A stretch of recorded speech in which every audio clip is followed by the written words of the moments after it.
What's good, everybody? What's good, everybody?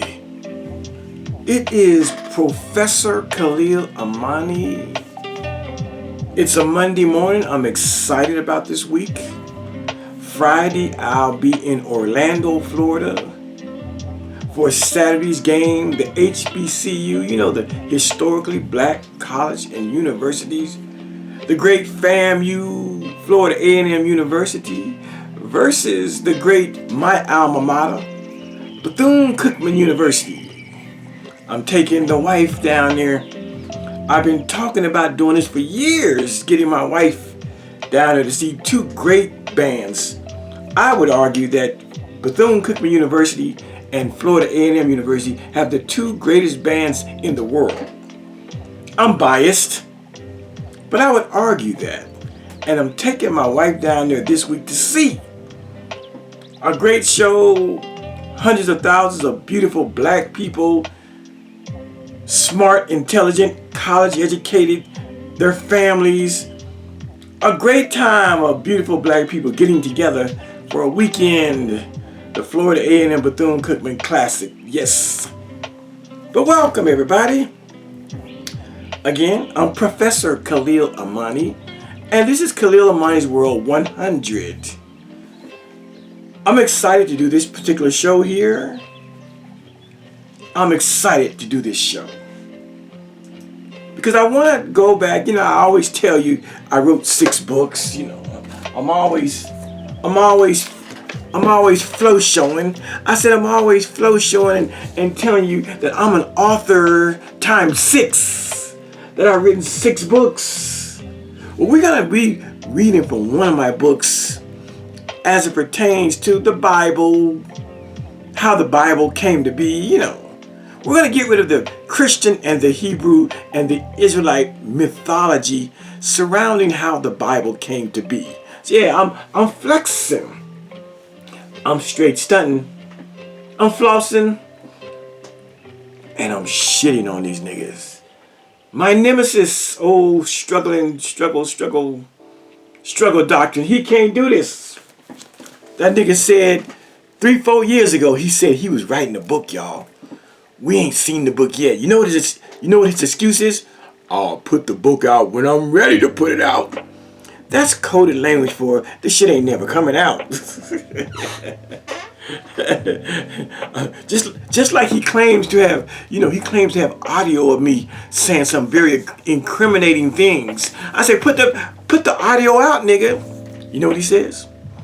I'll put the audio out in my time when I'm ready. That's coded language for I ain't got no goddamn audio of Khalil Amani that's worth putting out. But yeah, this is what struggle doctrine. You know that Hebrew Israelite who calls himself Israel Doctrine? He's envious of this kind of shit. That he can't do this. Do you know how long it took to write 6 books? The time, the editing, the proofing. My goodness. Men don't know this, but my goodness. All right, you out of here. First commercial, you out of here. All right. I'm straight stunting, shitting, flexing, and flossing on Israel Doctrine. This is what he really wants. He told us 3 years ago, I'm writing a book. Matter of fact, here's the cover of the book. Like, number one, who makes the cover of the book before they even write the contents? Every cover of these 6 books, I didn't even think about it until I got near the end. After the manuscript was already completed. Now we go to the next stage and let's put a cover and let's work on a title. That's stuff you do at the end. Because as you write, things might change. And whatever title you think you might have, you might go, no, that's not good enough. Or no, I'm kind of talking more about this than that. So covers and titles are something you do when the manuscript is completed. But Struggle Doctrine trying to imitate and trying to emulate Khalil Amani, he come out to him, I'm writing a book. Here's the cover. Let me show y'all the cover. He showed us some bullshit cover. We ain't seen no book yet. That's been like 3 years ago. But because I know as a writer of 1, 2, 3, 4, 5, 6 books, I know what it takes. You got to have time on your hands, and you got to have something called stick-to-itiveness. You got to stay to the grind to do something like this. And he ain't got it. He ain't got it. I'm going to put these 5 back. I'm going to put those 5 back, and we're going to be talking about my book. I'm always showing you sources from, Karen Armstrong and Merlin Stone and Erdman's Bible Dictionary and Interpreter's Bible Dictionary and Oxford Annotated Bible and, all these other great sources. But on this video, I'm excited because I'm going to do me, and I'm going to read from my book. That's right. I'm going to read from my book. And we're going to talk about this whole, how the Bible came to be. That's right. If you listen to Christians, if you listen to Hebrew Israelites, if you listen to Israelites, they are all beholden to mythology. They think they are. They think that the Romans and the Greeks and the Egyptians, that they have mythology.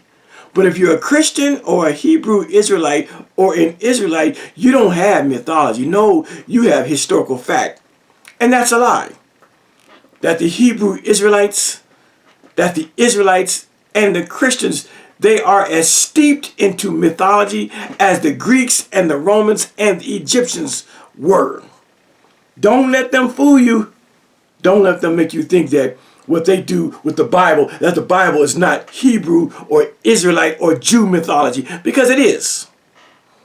I said the Bible is the Jewish mythology. The Bible is the Christian mythology. The Bible is the Hebrew Israelite mythology. And the Bible is the Israelite mythology. Only their arrogance and egoism and this notion to believe that they are above the fray of storytelling, of racketeering, that they are above the fray of fables and myths, make them think that the Bible is not mythology. It is. It's 100% mythology mixed with some historical facts. But I want to talk to you all about just how the Bible came to be. Just how the Bible came to be. Yeah. See, I'm 65 years old. But I didn't just start talking about this Bible in the age of social media. I didn't just start talking about Bible in the age of YouTube. A lot of these YouTubers, the Struggle Doctrines, the Israel Doctrines, they may have been reading about this stuff, before the YouTube era. But they're YouTube babies. They are YouTube babies. Now, Israel Doctrine tells us he started finding out that he was an Israelite, a Hebrew Israelite, in 1996. In 1996, I would have been 36 years old. Born in 1960. Easy math. I was 36 years old in the year 1996 when Israel Doctrine stumbled upon Elder Bowie's church, the Israel of God, they call themselves. But by 1996, I had already been through my Hebrew Israelite phase. I had already been through my Christian phase. By 1996, I had 2 degrees. By 1996, I was working on my first book. By 1996, I had thrown all organized religion in the garbage can. When Israel Doctrine was first finding out about the black Jews, about the Hebrew Israelites, I was already past that phase from the 80s because I am 17 years older than this dude.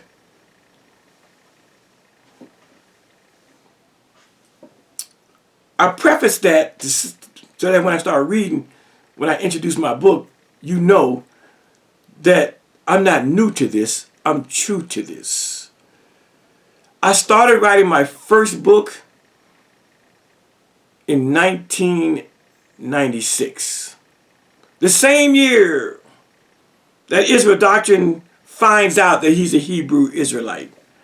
But he's so stupid that he sits in the Israel of God church. He sits in that church, a Hebrew Israelite congregation, and don't even know that it's a Hebrew Israelite congregation, according to his own words. I mean, that's like going to a Klan, a Ku Klux Klan rally, and not knowing you are in a Ku Klux Klan rally. This nigga goes to a Hebrew Israelite church and then says to us, when I found out it was a Hebrew Israelite, when you found out, you didn't know that from day one?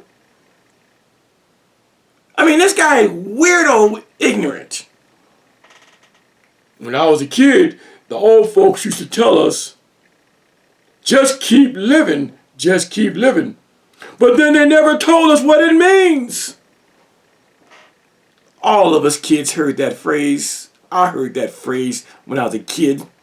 And I fully understood what the phrase just keep living meant.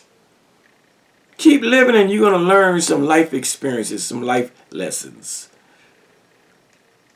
But it's clear that Israel Doctrine, not only is he illiterate today, not only is he unintelligent, it's clear that Israel Doctrine is slow.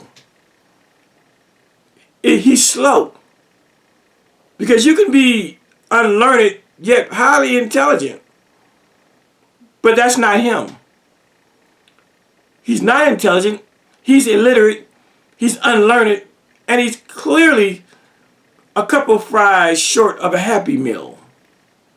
Not to know little things like how do you go into somebody's church and you don't know what their religion is? You're in there for a whole, 3, 4, 5, 6 months. And then it finally dawns on you that this church are Hebrew Israelites. How you do that?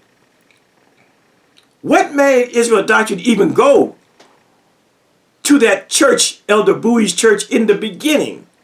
And how many classes did he sit through before he realized these people were Hebrew Israelites? And then he says he left. Super weird. When I joined the Hebrew Israelites under Yahweh ben Yahweh, I knew from class 1, from day 1, these people call themselves Hebrew Israelites. And I like what I'm hearing, and I'm going to join. Not Israel Doctrine, no. Old Struggle Doctrine. He says, I was in there, Brother Bowie, and one day I heard they said Hebrew Israelite. They said they were Hebrew Israelite. I said, what in the hell? What in the hell have I gotten myself into? What? And I got out of there. This was after months. This is after months. But I wanted to just go back and talk about, the 90s. The 90s. I grew up and I became a hip-hop writer, I wrote for DJ K. Slays, rest in peace, the iconic DJ. The same man who refereed the Nas and Jay-Z back and forth, the beef. I was attached to him for 10 years. I wrote for his magazine. I went to many, many parties, between Miami and New York and D.C. I went to many parties where DJ K. Slay invited me and I would show up. I'd go. I would go. I saw a lot. I met a lot of famous people. I met the 50 Cents. I met the Jay-Z's. I met the Kanye Wests. I met the Waka Flockas. I met the Baby and the Lil Waynes. I met all these people. French Montana. Rick Ross. Torch. Carol City Cartel. I met all these great, hip-hop personalities as a writer for DJ K. Slay's Straight Stunt magazine. Lots of parties. Well, what does this guy... Don't worry, we're going to get to reading in a minute, but I'm setting up some stuff here. I might be all over the place, but just go with me. But what does this guy, Struggle Doctrine, Israel Doctrine, want to say? He knows that I got pictures with everybody. Been around the music industry. I was able to look behind the curtain and see stuff. But he wants to make himself important. He wants to be Khalil Amani 2.0. So what does he do? He tells us he went to a P. Diddy party. He went to a Puff Daddy party. So he says. We don't know what year it is. I'm assuming 94, 93, 94, somewhere around there. But as he tells us, just like he became a Hebrew Israelite and did not know it, he went to a P. Diddy party and P. Diddy was never there. He said he saw some of the people that were in, Diddy's, the band, making of the band. Some of those people were there, and he ain't got no pictures with them. He ain't never showed us a picture with anybody famous. He's never shown us one picture with anybody noteworthy. But he wants to try to keep up with Khalil Amani. He knows I've been on 6 national TV shows, CBS and the Biography Channel 2 times, and Investigation Discovery Channel, and Oxygen Channel, and the CW Channel. I've been on 6 national TV shows. What does old Struggle Doctrine come back and say? Well, I was on the Jenny Jones show. Well, I wasn't on the show. I was in the audience. Anything to try to find a comparison between my life and his life. There's no comparison. Nigga was a audience member. I was on the goddamn stage.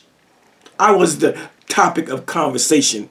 He was an audience member. Nigga, please, if you don't stop. You went to a P. Diddy party and P. Diddy wasn't there. I go to K-Slate parties and everybody's there, from Papoose to Remy Ma to Ray J. You name the person, they're there at the K-Slate party. I rub elbows. I take pictures with these people. Whack 100 was there. Everybody be there when I go to places. You can't compare me with Struggle Doctrine. The nigga says at the P. Diddy party, he got so horny that he took off his pants and his underwear and he allowed some strippers to lick his booty hole in front of other men. Talk about sus. Talk about some suspect activity. Hell, I don't mind a woman licking my ass, but I'm not doing that in front of a bunch of people. Certainly if there's a bunch of men in the room. But Struggle Doctrine says he took his pants and underwear down and allowed a stripper to lick his ass in front of everybody. Men, women. Out there right out in the club. Bucket naked. On his hands and knees. Face down, ass up. Getting his ass licked in front of men. But today he claims that homosexuals are going to hell. All this stupid shit.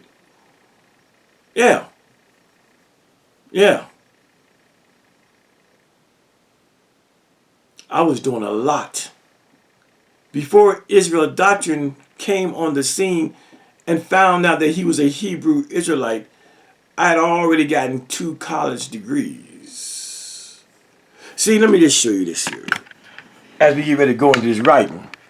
This is one of my degrees. Y'all know my name used to be Lloyd Rodney Clark. What's the date of this here? The date of this here, 1994. I got my first degree before Israel Doctrine found out that he was a Hebrew Israelite. In 1994, that would have been about the time that Israel Doctrine was at the P. Diddy party where P. Diddy was not there, where he took his pants and his underwear off, got down on his hands and knees, put his face down and his ass up, and allowed a stripper to lick his ass while adoring men looked at his crack hole. This is what I was doing. This is what I was doing.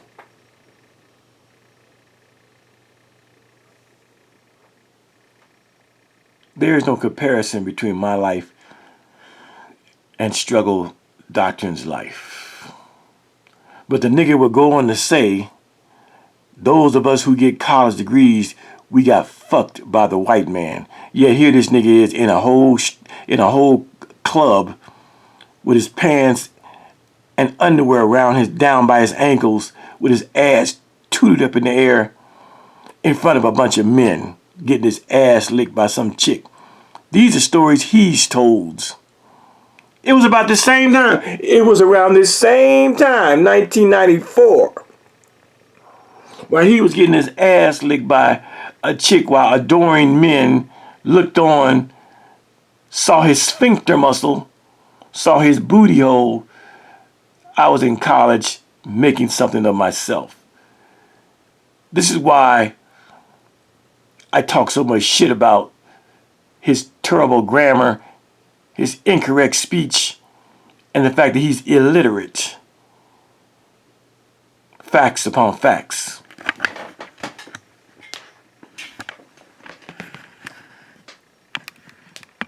I want to get all this out the way. I want to get all this out the way. Yeah. Facts upon facts. And so in 1996, Struggle Doctrine claims that's when he found out. That's when he went to Elder Bowie's church, the Israel of God, and sat at that man's feet for months and months before he realized he was part of a Hebrew Israelite congregation. That's how weirdo stupid he is. That's how he doesn't even know his surroundings. That it takes him months to figure out a particular religion's doctrine. He should have known that they were Hebrew Israelites on day one. As a matter of fact, he should have known they were Hebrew Israelites when he got literature and was even invited to their church. He should have known that when he walked in the doors that these were Hebrew Israelites. But this dummy had to sit under Elder Bowie for months and months and then finally hear somebody say that we are Hebrew Israelites, for him to have an aversion, a detestation, want to get up and get out of there because he has a problem with the phrase Hebrew Israelites. That's how weirdly dumb he is. Takes him months to figure out shit. How you go to a church and don't even know what the church, what they are about. If you didn't know the first time you went, at least by the end of service and the next week, you found out these people believe this. They call themselves this. Not Israel Doctrine, though. Not Israel Doctrine. And so in 1996, that's when he finds out that he's kinsman, that he's related to Abraham, Isaac, and Jacob. In 96, I point this out because by the time Israel Doctrine finds out that the Bible is the history of the Israelites and that he is an Israelite, that African Americans, that black people, that we are the seed of Abraham, that we are related to Abraham, Isaac, and Jacob, and that the whole Old Testament is the history of black people in America. By the time he finds that out, I've gone through 2 colleges, I've gotten 2 degrees, I am working on my first book. I've gone through the whole, what he joined in 96, Elder Bowie's Hebrew Israelite camp. I got out of that shit in 85. What he just started joining, I had run through from 1980 to 85. My point is, what he was just beginning to start, I had already run through, been a part of, rejected, and went to school and studied the Bible and religion and cults and cult leaders. I had already gone through that stuff. And so by 96, after reading a shitload of books, gobs of books, after having got a 2-year degree from San Diego Mesa College, after getting a bachelor's of English in 96. In 96, when I got my bachelor's, the same year that he finds out he's a Hebrew Israelite. While I'm at the University of Nebraska at Omaha, I'm reading hellacious religious literature. I stays in the university library, in the religious section specifically, and I'm reading everything damn near I get my hands on. I'm reading about all religions, Christianity and Islam and Judaism, and I'm reading everything. Buddhism and Hinduism, Zoroastrianism. I'm reading about Egyptian religion. I'm reading all of the Mesoamerican religions, Native American religions. I'm reading all the great thinkers, religious thinkers. I'm reading the Paul Tillocks and the Troeltsch's and I'm reading them all. Paul Knitter and Bonhoeffer. I'm reading the great works, the Black Liberation Theology of, where's his book at? Where's his book at? Let's see. Don't see it. I'm reading the great liberation theologist Gustavo Gutierrez, the Latin American theologian. I'm reading the great feminist theologian Rosemary Radford Ruther. I got their books on my shelf. I'm reading the great black struggle, I can't think his name, Black Power. Let me find it real quick.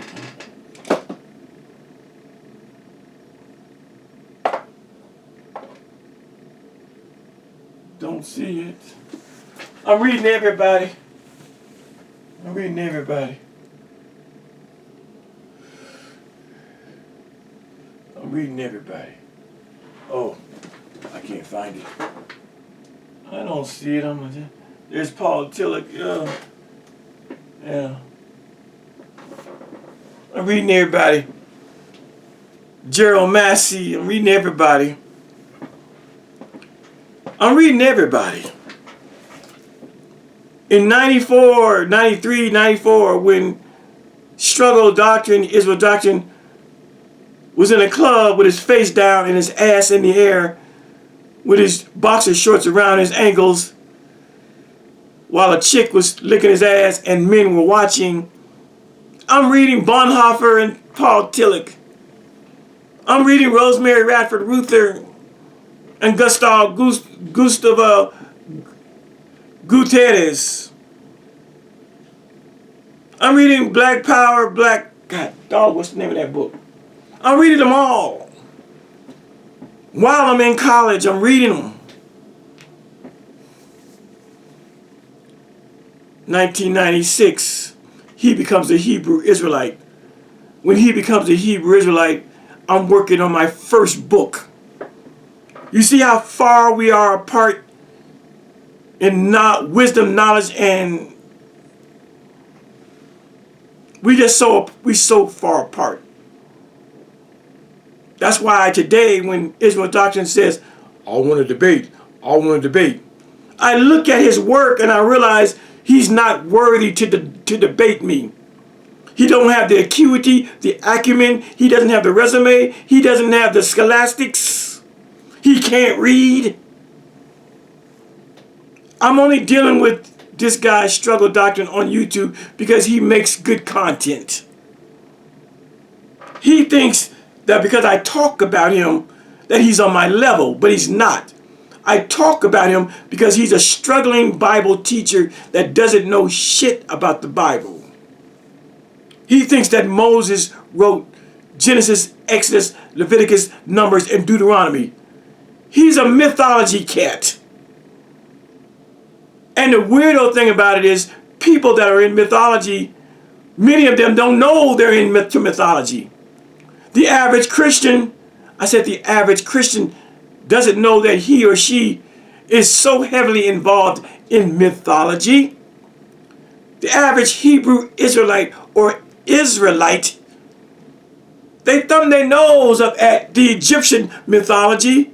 See, at least those Kemetic brothers and sisters on Sinetter's channel, those Egyptian thinkers on Sinetter's channel, they understand that the stuff you read about Egypt and their pantheon of gods, they understand that that's mythology.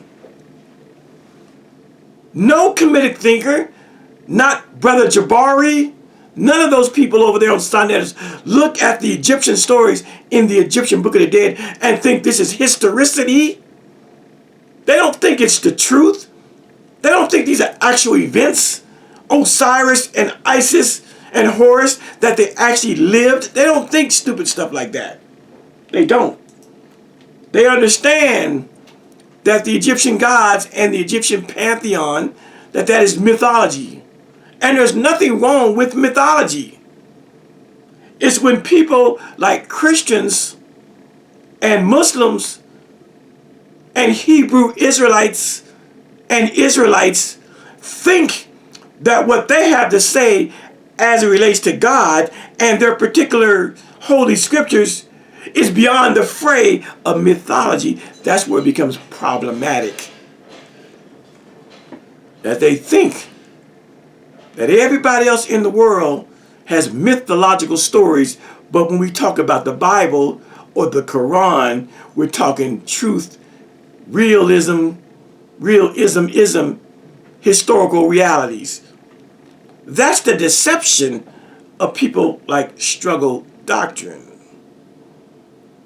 And so in 1996, when this bitch nigga is just starting to get his feet wet, who is just coming up out of the, even though Israel Doctrine didn't go to church and he wasn't a Christian, but he still was inspired by his Christian environment, his mammy and his pappy and the people in the community who were Christians.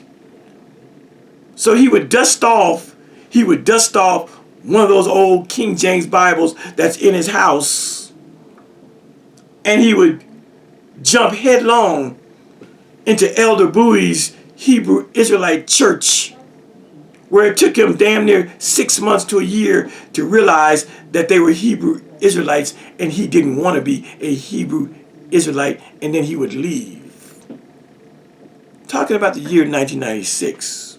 That's what he was doing. He was a newbie. He was a neophyte. He was a beginner in 96.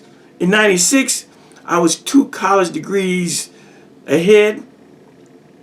I was already joined and left the Hebrew Israelite sect in the 80s. I was deep into research, and I was into the writing process of writing my first book in 96. And since I know the history of what he was doing in 96 and what I was doing in 96, there's no way that he's on my level today. There's no way that I would want to debate a dude he started learning about the Bible when I was finishing learning about the Bible. By 96, I was so brilliant in biblical studies, and this is why I had to finally say, you know what? I got to write some of this stuff down. I got to write some of this stuff down. I have got to author a book. And as it turned out, I didn't plan it this way. I did not plan it this way. But as it turned out, I just so happened to have 2 degrees in English. If I would have got my degrees in anthropology or got my degree in, some other science, maybe I wouldn't have been a writer. But because I got my associate and bachelor's in English, it prepared me for all that heavy duty writing that I was doing. It prepared me to how to take all that writing, all that reading, and all that knowledge that was in my head and how to transpose it and put it on paper. And how to use the research method and how to cite sources, how to quote other people in my own book. As part of my degrees, I learned the bibliography and works cited methods. As part of my degrees, I learned MLA, the Modern Language Association works cited. As part of my degrees, I learned the APA, the American Psychological Association's bibliography, how you cite your sources. So when I began to write my first book, I was fully equipped with the knowledge of how to write and how to cite sources. That's what separates me from niggas like Struggle Doctrine. And that's why today you have never seen a book from Struggle Doctrine, because he doesn't have the mechanics and he doesn't have the tools to write said book. If he writes, it's going to be wacky, wacky, wacky. And so, I spend all of the year 1996. The same year that Struggle Doctrine is sitting at the feet of Elder Bowie as a Hebrew Israelite. While he's doing that, I spent all of that same year, 1996, working and researching and writing. I spent the whole year, the year of 1996, putting together a manuscript, a book of epic proportions. And by the beginning of 1997, by the spring of 1997, I have finished my first book, a manuscript that was 561 pages. Can you dig that, motherfucker? I said the same year, 1996, that Israel Doctrine was getting his feet wet as a member, as a Hebrew Israelite of Elder Bowie's the Israel of God Church. While he was doing that, while he was a student of Elder Bowie's, Khalil Amani was finishing up a 561-page manuscript. And a year later, in 1997, by now, supposedly, Israel Doctrine has found out that he was in a Hebrew Israelite church by 1997. He's abandoned Elder Bowie by now, supposedly. But while he was abandoning Elder Bowie's Hebrew Israelite church in 97, this is what I was doing. I said by April 1st, 1997, I got my first book contract from a place called Winston Derrick Publishers Group Incorporated out of Nashville, Tennessee. You see the date? I said by 97, when Israel Doctrine was leaving Elder Bowie's Hebrew Israelite Church, somewhere around the same time, I had gotten my first book contract. Mr. Khalil Amani. Dear Mr. Amani, I must say that I have certainly enjoyed reading your manuscript. Although very, very provocative, you certainly get the message across, especially to the brothers and sisters that need to read work that's in this type format.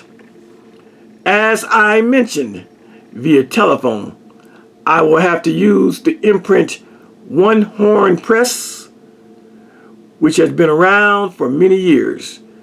This book will still follow the regular trade distribution as our other titles, and also will be included in our catalog.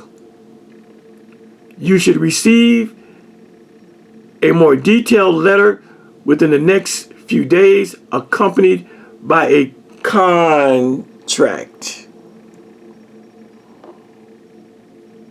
This volume is rather large. I told y'all it was 561 pages. This manuscript, this volume, is rather large, 561 pages, and may have to be adjusted somewhat. That remains to be seen. In the meantime, relax and let's plan for a great marketing program. Sincerely, James W. Peoples, PhD. See? This is what I was doing. PhD. I got a PhD that's looking at my work. Me and the Israel Doctrine are not the same. We are not the same. Well, I didn't talk so much, it looked like I'm going to do a second video to talk about my books. I get that way. It's all good. We are not the same. And so,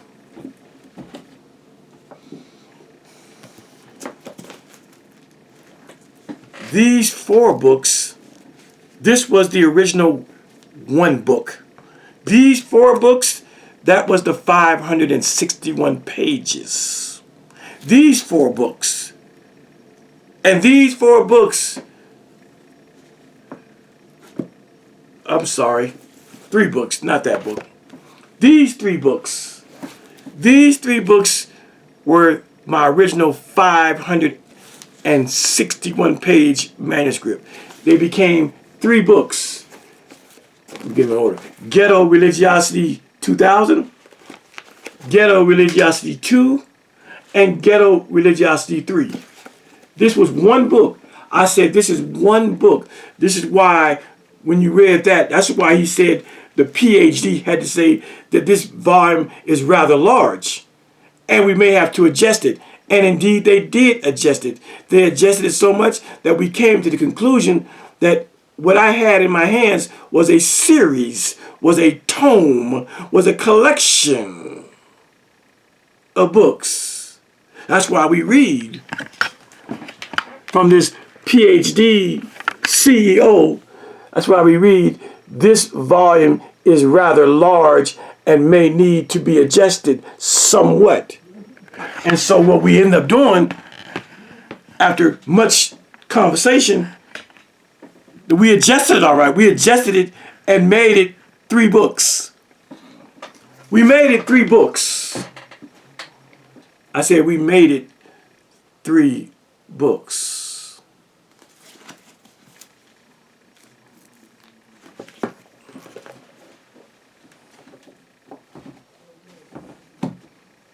Tell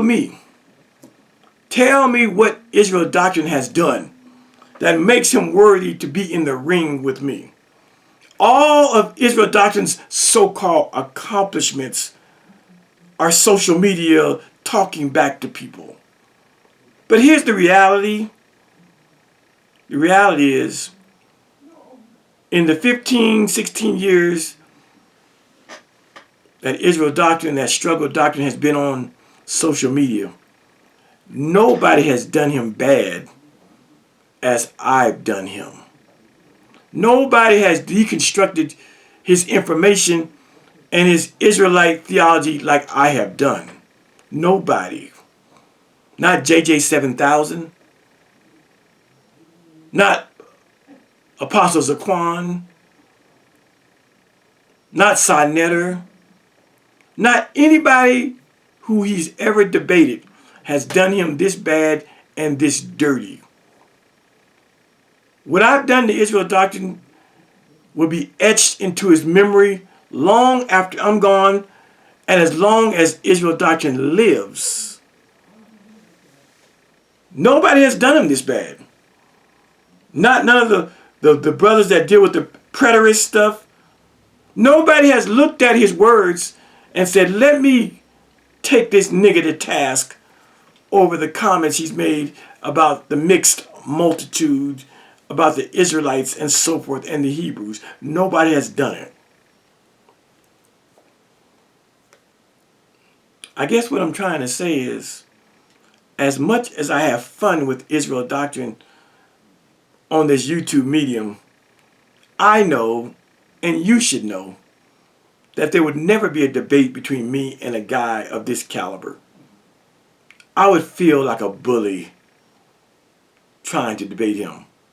Not only that, I know for a certainty that our debate would dematerialize into a war of words, ad hominem attacks. I know I would frustrate Israel doctrine so bad that he would start talking about my mama, and he would start calling me a snitch. He would start talking about me being a government informant. He would lose his shit if I was to debate him. He would lose his shit. And the fact that Israel doctrine only considers the Bible as his source of authority, a book of mythology, it tells me, oh, no, I can't debate him. Yeah, let me just go into what I'm talking about. Let me go into this. Now let's go into our list for the next 40 minutes, 35, 40 minutes. Yeah, I can do it. Let's talk about this mythology surrounding the Bible. This mythology surrounding the Bible. Christians, Jews, Hebrew Israelites, or Israelites, they really believe that the Bible is a book of historical truth and that it's not mythology. Well, it's mythology. It's mythology. I remember when I was in college and I took a course on mythology. I took a Mythology 101, an introduction to mythology. I still have the college book right here. Let me pull it out. Here it is right here.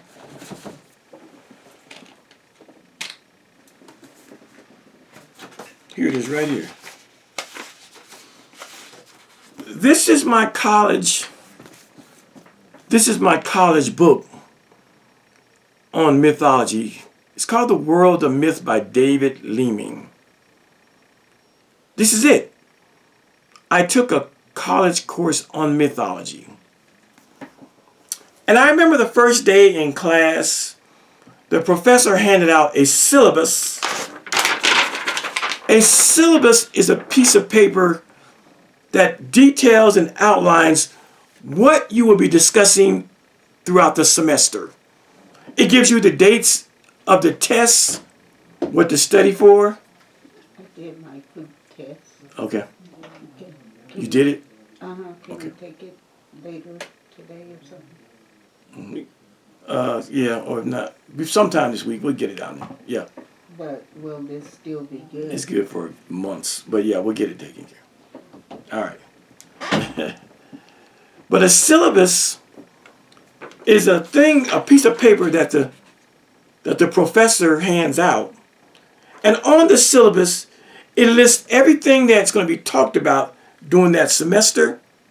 It also tells you the dates of the tests so you can study up and be ready for the different tests. That's called a syllabus, something Israel doctrine knows nothing about. But the first day of class, the first day of this mythology class, we're even told what book I need to have. I got to go to the bookstore and I got to buy this book. They need it. They need it. It looked like I paid $11.20 for this book back in 1993, somewhere around there. But the first day of the class, when the students read the syllabus and they saw Egyptian myth one week, Greek mythology, they saw Roman mythology, they saw Hebrew mythology, and they started getting worried, and they saw Christian mythology. Do you know there were several European white kids that stood up, raised their hands, and contested the ideal that we would include Hebrew and Christian mythology along with the Egyptian and the Greeks and the Roman mythology. They took offense to it. And the professor goes, yeah, the Jews had their mythologies and the Christians have their mythology. The Bible is the proof of their mythology. Do you know that some of these students got up, walked out, and signed out of that particular course because they could not fathom the ideal that Jewish or Hebrew mythology and Christian mythology was part of the mythological pantheon of stories? How dare this professor say that there is something called a Hebrew and a Christian myth and put that shit next to Egyptian mythology or Greek mythology or Roman mythology? It was the funniest thing I ever seen. Now mind you, I'm in my early 30s. I'm fully read. I fully understand that that is in fact the truth. That the Hebrews and the Christians have their own mythology. That the Old Testament is the Hebrew mythology and that the New Testament is the Christian mythology. So those kids, they left, they walked out. These were like, 18, 19, 20-year-old kids. I'm 33. I'm like, yeah, I get it. Because I'm well read and I'm well studied. They left because they could not believe that there is something called Hebrew or Christian mythology. But it would be a few years later, in 96, when I would write my first book. I said I took a course on mythology. And just to show you in a book, this book is called The World of Myth. When you go to the table of contents, just to show you all the different myth stories, creation stories. Okay, yeah, we can get with the Egyptian, yeah, Babylonian, Sumerian, Hebrew, Genesis. And so when you study mythology, you come to realize that the Bible has its own mythological stories. See, people can get with Egyptian mythology, they can get with Babylonian and Sumerian mythology, but when you say Hebrew mythology, meaning the Bible, they go, no, the Bible's not myth, the Bible is history, fact. No, it's not. Indian mythology, there's the Greek mythology, Christian mythology, see what I'm saying? It's in there. We get down to the flood stories, you got Babylonian mythologies, Sumerian. There's Hebrew mythology again. Chinese, Indian, Greco-Roman, Mayan.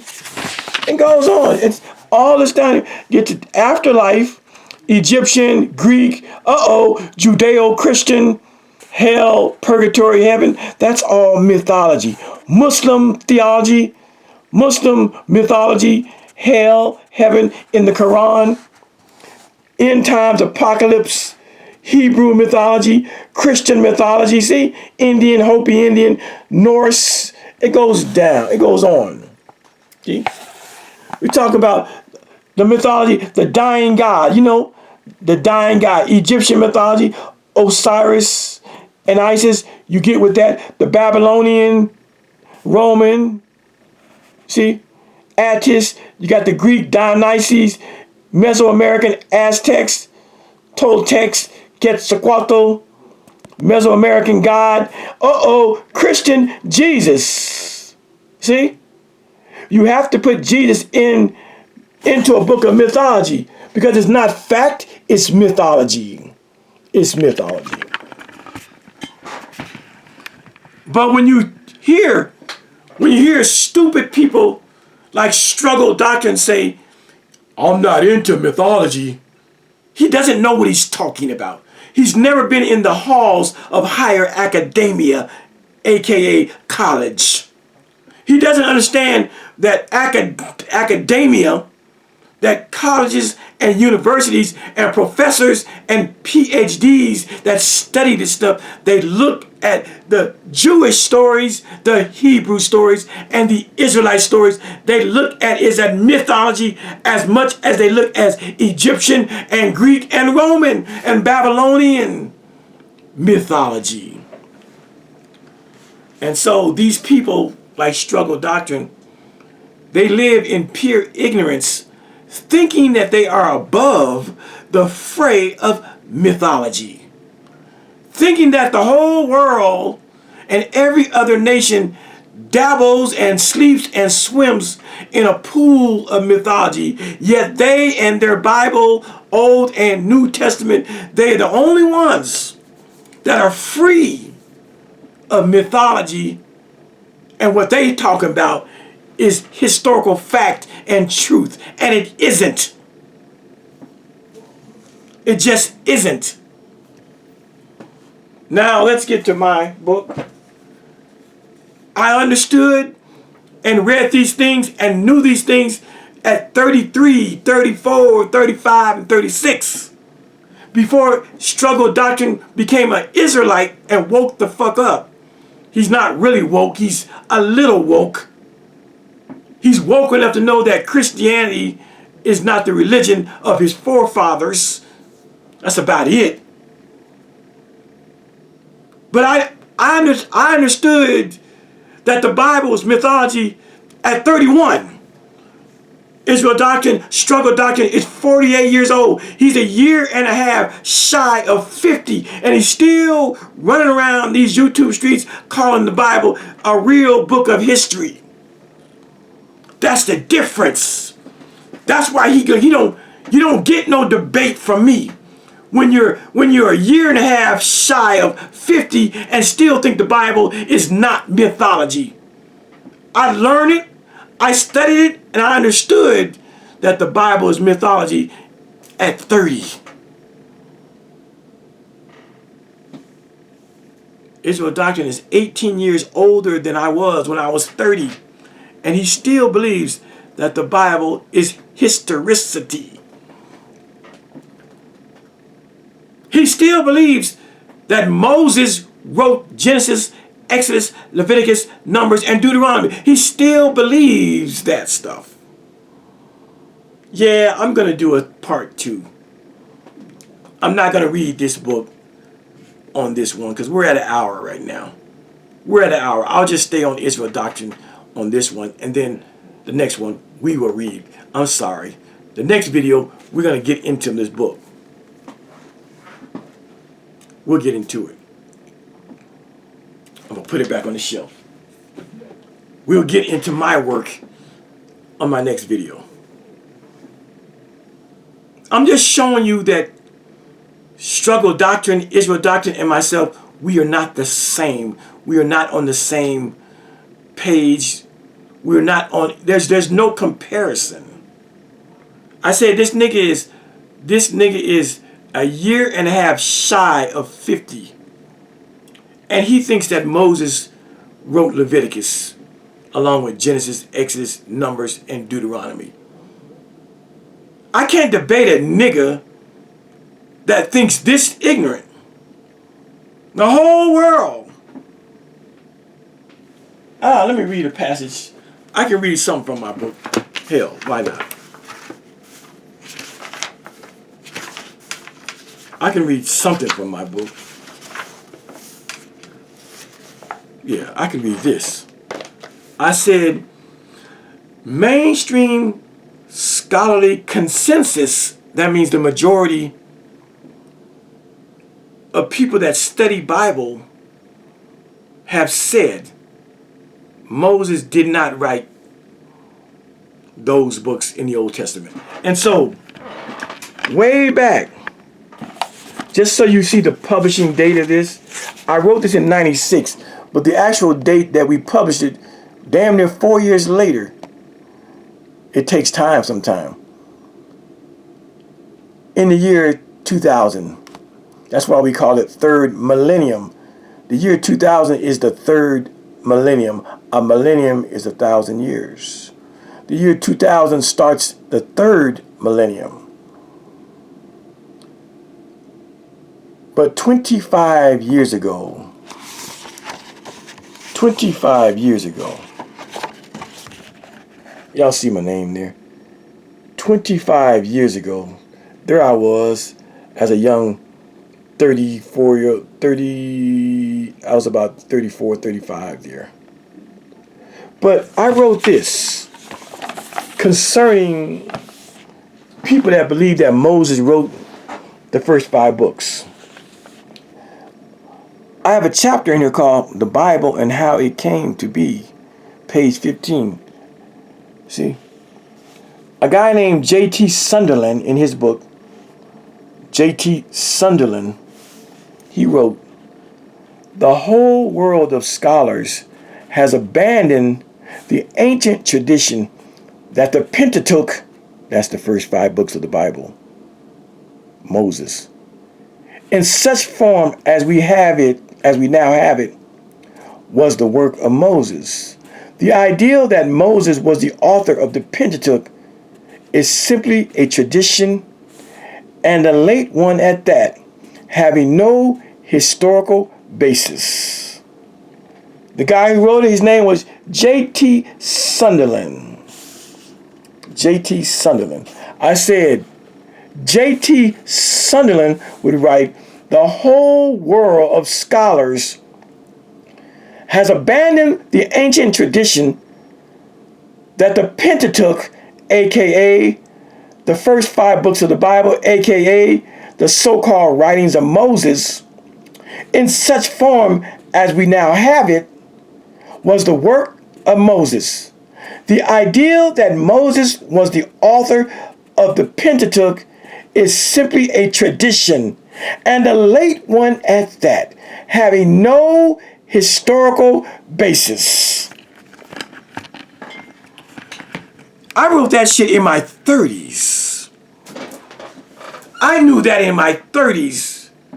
And this dude, Israel Doctrine, Struggle Doctrine, at a year and a half shy of the age of 50, half a millennium old, half of a century old, he still thinks that Moses wrote Genesis, Exodus, Leviticus, and Numbers, and Deuteronomy. I can't debate a nigga that's still in that lane. Did you see what my book wrote? The scholar J.T. Sunderland says, the whole world of scholars has abandoned, has trashed the ancient tradition that the first 5 books of the Bible, the so-called books of Moses, that they've named the Pentateuch, in such form as we now have it, was the work of Moses. The ideal that Moses was the author of the Pentateuch is simply a tradition, and a late one at that, having no historical basis. Yet I'm over here going back and forth with a nigga that thinks that Leviticus has some real standing in a real historical conversation. That's what I'm up against. See, when you have studied this stuff, it's hard to debate or sit by a person that's unlearned, that has not read about the composition of the Bible, has not been able to shed the mythology of the Bible. I can't do it. I can't do it. I want to talk to people that are I would consider damn near my equal, that understand that all of this stuff, that this is the elementary stuff. Knowing that Moses didn't write the first 5 books, that's the elementary stuff. That's stuff that, Bible students already know this. Forget the scholars. Forget the scholars. Bible students already know this Simple Simon elementary stuff like Moses didn't write the first 5 books. That's not worthy of a conversation for those of us who have read and studied. We know better. We know about the J and the E and the P and the D. We know the research methods, the research motifs that real biblical scholars use to prove and break down those 5 books and take them away from Moses and let us know that these things came during the Babylonian exile 600-700 years after Moses. We know this stuff. I said Bible scholars and Bible researchers, they have schematics and motifs and ways of breaking down these scriptures. They even understand the different writing styles and formulas used in writing those books, proving that these 5 books had multiple authors. They didn't come from one man. The J and the E and the P and the D, the Yahwist method, the Elohim method, the priestly method, and the Deuteronistic method. These are tools that Bible researchers use who build the case that these 5 books had multiple authors, anonymous authors, and that Moses was not the author of these books. Yet I got a weirdo dude on YouTube, Struggle Doctrine, a Hebrew Israelite named Israel Doctrine, who wants to cite books like Leviticus, like the book is authentic,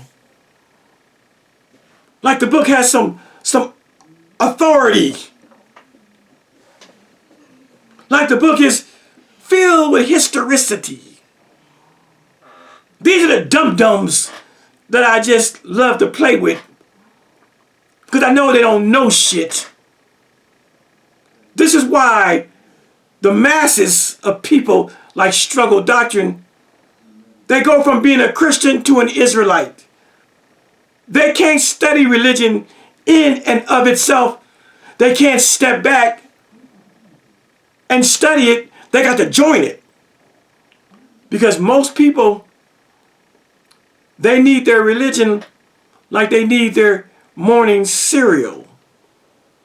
Morning cereal comes in a box. Whether it's Sugar Smacks, Apple Jacks, Captain Crunch, Corn Flakes, whatever the brand of cereal you like. You get up in the morning, you go to the cupboard and grab that box. The cereal's already made. All you gotta do is put sugar on it maybe, or put milk on it. It took no brain power to eat a bowl of Wheaties. It takes no brain power to eat a bowl of Captain Crunch. Just go in the cupboard, get a bowl, pour it in there, put some milk in that thing, grab a big spoon and go to town. That's how most people are about their religion. They want it gift wrapped. They want it prepackaged. They want it in a neat box where they ain't got to do too much thinking. They just go to church and sit there in the pews and amen as Reverend Chickenfoot lies to them and then takes up 2-3 collections and tells them the more money they give, the more they will be blessed. It's a racket. It's a scam. How many people, I said, how many people are willing to take on God, to take on religion with the tabula rasa? That's a psychological word, tabula rasa. It means blank slate. How many people are willing to take on religion as though they knew nothing about God or religion? How many people are willing to shed all of the religious mumbo jumbo of their childhood and say, I am going to study God. I am going to study religion as though I've never heard a preacher, a teacher, an imam, a rabbi, or a priest teach me anything. The percentage is so low that it's probably incalculable. That's what I did, though. That's what I did. How many adults would say, I'm going to step back? I know what my preacher taught me. I know what my rabbi taught me. I know what my imam taught me. But I'm going to put all of that to the side. And I'm going to go into the study and research of God and religion as though I don't know shit. And I'm going to let it take me wherever it takes me. Whatever rabbit hole it takes me down, I'm willing to go down that rabbit hole. How many people are willing to do that? Again, the percentages is so low that's probably incalculable. But I submit to you, when I began my research and my writing to put together my first book, that was my mentality. That's how I wrote these books, with the understanding, with the mindset, with the mentality that I don't know shit. I was brought up as a Christian, a Baptist. I put that shit on the shelf. I spent 5 years as a Hebrew Israelite under Yahweh ben Yahweh. I put that shit on the shelf, and I began my own research religious process. And I said, I'm willing to let it take me where it takes me. I put my mind and my brain in the frame of mind that I have a tabula rasa. I have a blank slate. I have an empty mind. Now let's start reading. Let's read for ourselves. Of course, I'm reading other human beings' work. But let's read everybody. Let's see what they all say. Let's read the greatest minds and the greatest thinkers. And as I read them, let me formulate my own opinion, my own views, my own educated opinion about this thing that we call God. Let me do that. Let me step outside of the cozy, comfy confines of organized religion. Let me put all religions on the shelf. And let me just read what humanity says about God and about religion. And then let me formulate my own rational and educated opinions based on what everybody else has said. How many people would do that? And so these so-called Hebrew Israelites, these so-called Israelites, they fancy themselves because they left the religio-spiritual understandings of their childhood. They left Christianity thinking that they are on a more evolved consciousness, yet they join another religion, the religion of the Hebrew Israelite nation, the religion of the so-called Israelite nation. And people like Struggle Doctrine, although by all accounts, this nigga was not religious, but it doesn't matter whether Struggle Doctrine was religious or not. All of the religious imagery in every ghetto and every hood in America, in every city in America, is that of Christianity. So whether you were religious, whether you were a Christian as a child, and even if you weren't a Christian as a child, when Struggle Doctrine walked down to the store, he saw churches, Christian churches on every corner. He saw religious imagery on every corner. He saw crosses on the top of those churches. When he went to Thanksgiving with the family and had Thanksgiving dinner, he heard a Christian prayer.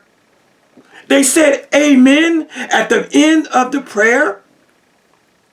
He went to get presents on Christmas, a Christian holiday.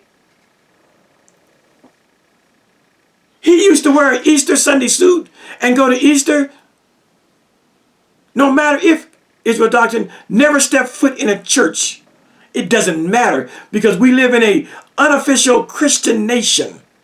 And all of the signs and symbolism in America predominantly are that of some particular Christian denomination.